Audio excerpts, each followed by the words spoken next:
And the consumer. The position of consumers, loyal consumers will continue to support Coke. The new image has been developed with their support. The goal of the new image to appeal to a broader base.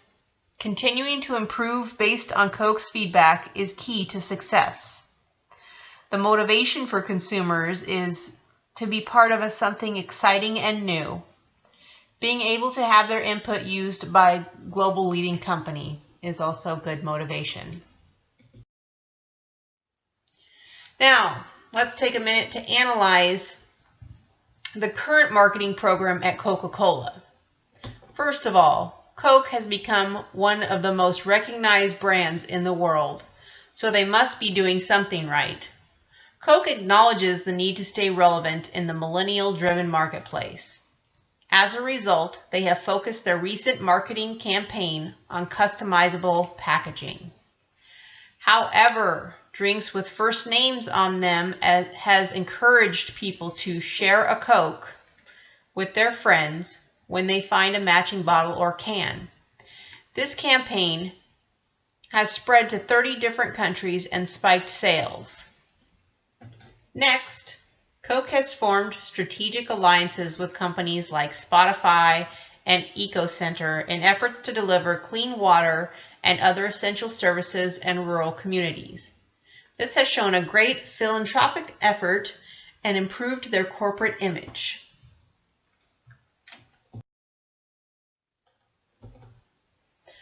Product development has proven to be a strong marketing tool for Coke.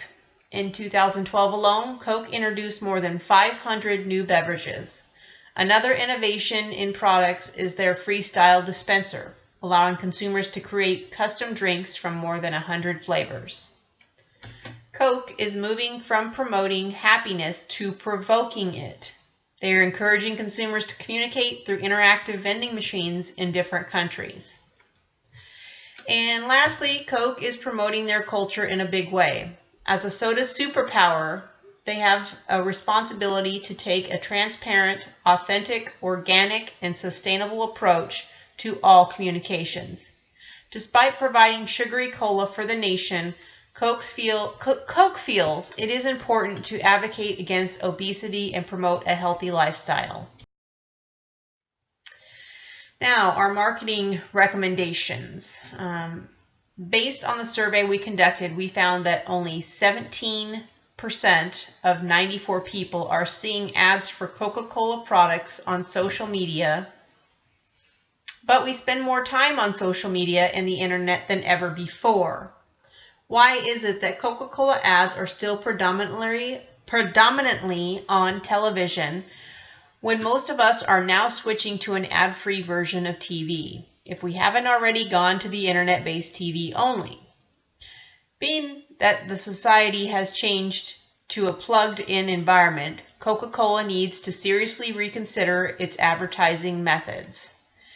They do have great campaigns that get them noticed, like Share a Coke, #ShareACoke, but we feel they are missing a great opportunity in advertising via social media.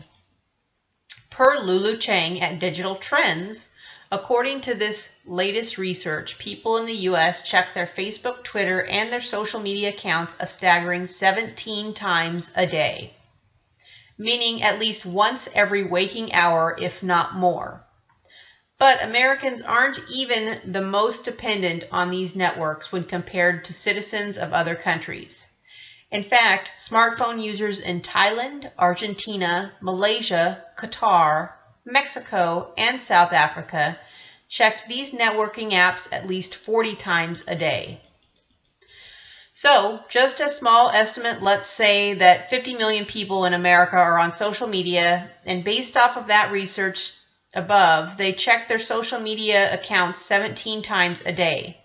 That means that Coca-Cola could potentially miss out on advertising 850 million times. Again, based off the survey we conducted, we found that people do have some concern about the company's business practices, and it does have an impact on their purchasing. According to 94 people we surveyed, we found that 24.47% are greatly influenced by what the business does.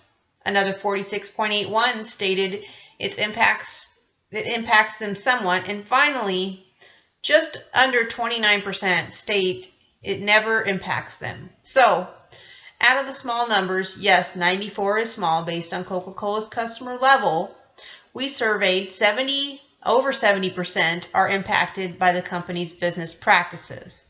That being said, Coca-Cola should focus on doing more philanthropy events to help them show their customers the type of company they are. If a consumer wants to see how much Coke cares, they only have to put a little effort into searching, but really, how many consumers do that? Most consumers will go with what they hear and what they see on social media and news outlets. The more Coke puts themselves out there doing philanthropy events, the more they will boost themselves as a company that is doing the right thing. The company that cares about us, our children, and our future. Coca-Cola should start marketing during social events. This could be sports, concerts, children, events, etc. By doing this, they would encourage people to buy not only their drinks, but also their merchandise line. From the survey conducted, we've seen that Coca-Cola is seen as having a good corporate image. And for the most part, they are considered cross-generational. But they need to make sure that they're keeping current with things that interest people now.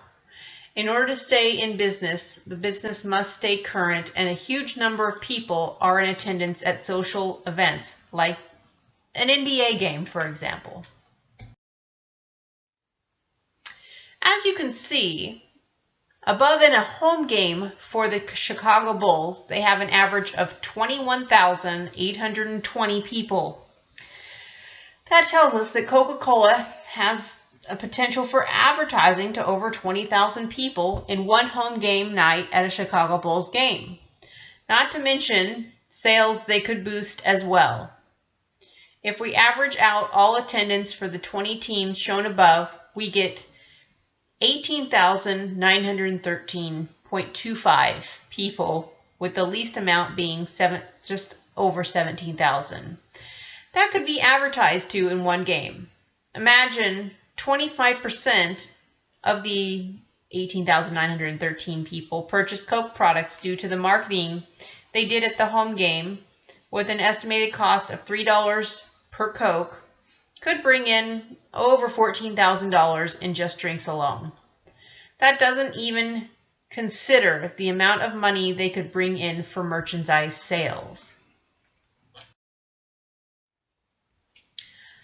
Coca-Cola has stayed mostly the same over the years with the products they offer, with slight variances, and compared to their biggest competitor, Pepsi, they can appear to be missing the mark when it comes to diversification. Many of us have heard the saying, "Don't keep all your eggs in one basket." Well, the same is true here. If all your money is pumped into one product line, you're missing opportunities, and customers could end up losing a great deal of profit as well. Many companies would love to strike a partnership with a long-standing company like Coca-Cola. For example, a cookie company or a chip company. Let's imagine that Coca-Cola partnered up with Oreo and they earned 25 cents of the annual revenue that Oreo took in. Per research found from ABC News, Oreo takes in $1.5 billion in global annual revenue. So if they got a quarter of that partnership, they would take in $375 million. Of course, I don't know what kind of deal a partnership like that would strike, but it is definitely food for thought, especially given that Coca-Cola is in the milk business now with Fairlife Milk. Coca-Cola is well known for its main products, but it has many other products that fall under the Coca-Cola label, but they don't get the marketing that Coke does. By doing more marketing of their side products, they could increase profits and protect themselves from any potential losses as more and more people watch their daily soda intake due to sugar content. Under the Coke brand, there are a lot of brands we all know and some most of us don't, but there were a lot that don't get the advertisement under the Coke name. For example, as I stated before, they have Fairlife milk, Bacardi mixers, Monster energy drinks, and Schweppes, to name a few. If they put in more time and advertisements into the other product lines, they have more people would buy more often just based off previous experience and trust of the Coke brand. It is our observation that the current Coca-Cola website could use some modifications. The website is very vast and hard to follow in some respects. There is such thing as too much information in one place. It is our recommendation that Coke work on a more streamlined, user-friendly approach to their website. Now let's talk about the 5 C's of marketing for Coke. Number 1, the customer defines what the customer needs or wants. We can determine this by researching the market, surveying customers and potential customers, defining where they purchase from and how often. Also, where do they purchase the most or the least? For Coca-Cola, we found this to be vending machines, with only 4 people out of 94 purchasing from a vending machine. This needs to be evaluated more to find out why this is. Is it the cost, the availability, the comfort of freshness? Okay, next, the company. Determine if the company is set up to meet and exceed those customer needs. This could be the right product line, the right equipment to meet the needs, speed or quality, and or the right purchasing platform for today's customer. SWOT analysis could really help us determine this. Strengths, brand, acknowledgement, loyalty, and longevity. Weaknesses are diversification, dependency, and water management. Opportunities are expansion, water drinks, and marketing secondary products. And their threats are their competition, water scarcity, and contracts. Next, we have competition. Determine the competitor's SWOT and focus on what can be done to put this company ahead. Take a deep look at them to see what they have been doing to stay fresh and competitive in today's market. Review their full product line to see where we could be missing out. Reviewing the competition could really help, as Coca-Cola needs to see what areas that could be potentially missed. Pepsi is their biggest competitor. Pepsi's strengths over Coke is a much higher stock price and a more diverse product line consisting of several food lines like Lay's and Cheetos. Next, we have collaborators. Determine who we can collaborate with to create a stronger beverage snack line. This could be a beverage company, a snack company, or even a supplier that we could create an alliance with. Coke's current collaborators consist of numerous fast food and restaurant chains. We recommend a collaboration with sports venues and teams be explored. And finally, context. Determine if there are any limitations by doing a PEST analysis. Political issues are legal issues, tax or labor law issues, and employment law. Our economic issues are labor costs, recessions, and business cycle stage. And our social impacts are generational changes, social attitude, society's lifestyle. Our technological changes, impact on production, transportation, and research to improve production quality and taste. And let's take a look at our SWOT SWOT analysis. Strengths provide an analysis of the company's advantages over its competitors. Weaknesses consider areas in which the companies are at a competitive disadvantage. Opportunities are a list of untapped markets or business developments. threats explore the external environment that could affect the company, including technological, environmental, and regulatory factors. In general, your strengths in business are typically the focal point in marketing to help themselves shine compared to their competitors. For Coca-Cola, their strengths are as follows. Brand acknowledgement. This is a massive strength for Coca-Cola. If everyone knows who you are, then they are more likely to stand out when it comes to purchases. A big part of this is their advertisements and how they choose to advertise.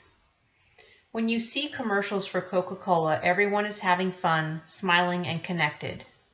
The advertisements are cute, relatable, and catchy.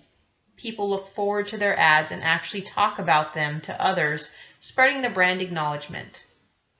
Coca-Cola is also found a way to have virtual interaction with its customers, which allows sharing with them along with all their friends, which causes more brand acknowledgement for Coca-Cola. Another strength is loyalty. All companies would love to have this strength. Customer loyalty is a very interesting thing as it goes through so many levels and generations. For Coca-Cola, they focus on customer experience, interaction, fun, and new ideas, having new things to collect, and always having the product readily available for the customer.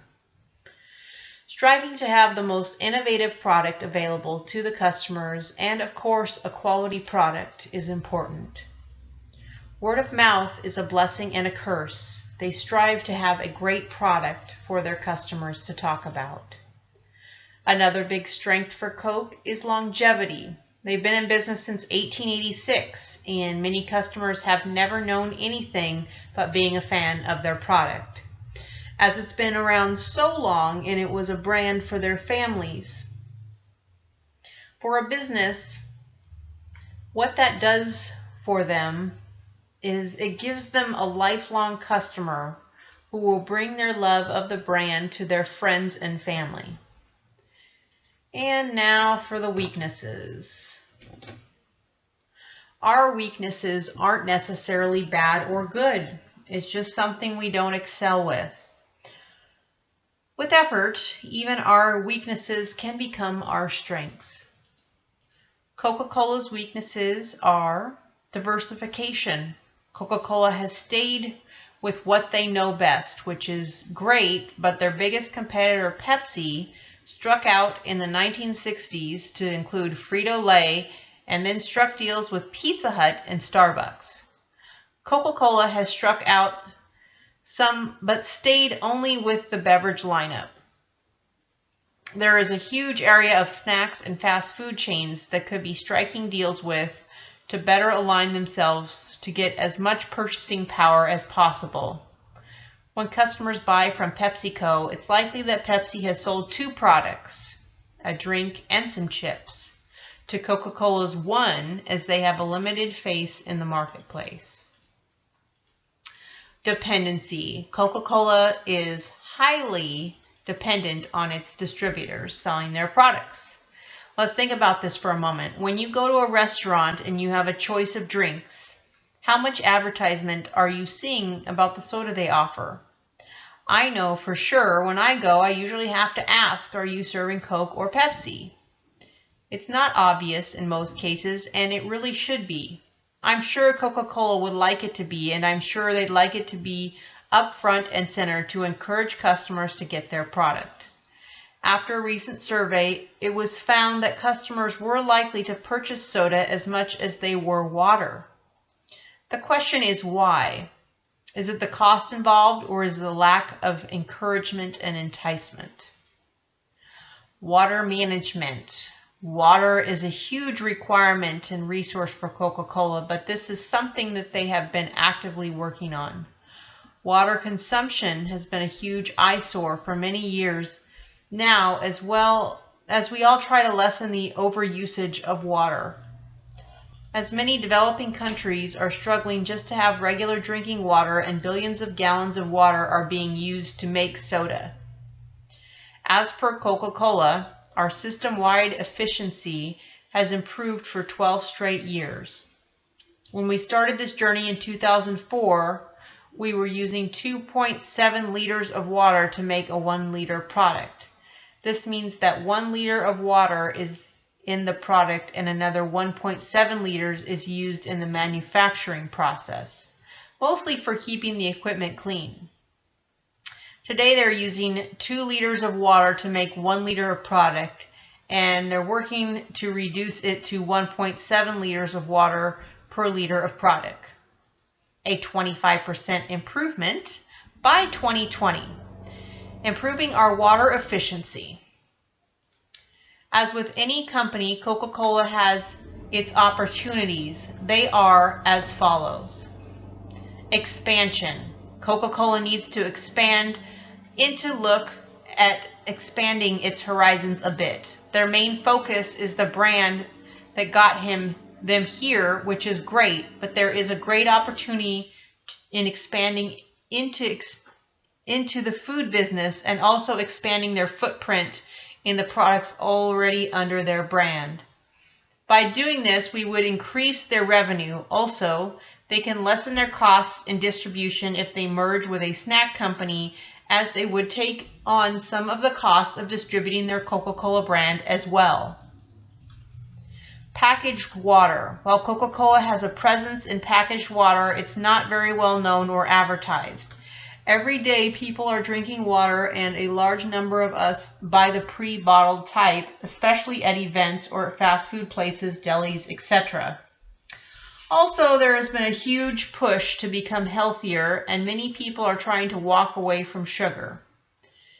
This is a great time for Coca-Cola to push more expansion into the bottled water industry to make a strong name for themselves. Marketing secondary products. The Coca-Cola portfolio has several products that haven't been a huge hit on the market, and this isn't necessarily because they are bad products, but more that the consumers don't know about them. Most of us, including myself until recently, didn't know that they had branched out into the milk industry. I didn't see one commercial from Coca-Cola about this and only found it in the store by accident. How are we supposed to know about these products if they aren't marketed? They obviously spent money on these products to acquire them, so why not advertise them so they can make a decent profit? And finally, threats. Water scarcity. Water is a huge concern for Coca-Cola as well as the world. We've heard tons about climate change, saving water, countries with water shortages, and options to conserve. What happens is if we are rationed on water, Coca-Cola will not be able to survive with the way they currently use water. That is something that it has to be looked at and resolved, as it is not a matter of if, it's a matter of when water shortages will affect Coca-Cola. Contracts. How many times have you been to a restaurant or event and they offered Pepsi instead of Coke? This has happened many times to me, and for Coke, this is a huge issue as they are completely shut out of selling anything to the people who want to buy. Focus has to be put toward locking down restaurants, events, fast food companies, vending machines, etc. to sell their products and lock out their competitors as much as possible. If they don't focus on having contracts, eventually they will be limited to selling in grocery stores, mini markets, and smaller venues. And when SWOTs collide, every company has strengths, weaknesses, opportunities, and threats. After doing an evaluation on Coca-Cola, they are no better or worse than any other company. The most important thing is that they understand their strengths and opportunities and drive toward them. Recognize their weaknesses and threats and work to overcome them. Thank you.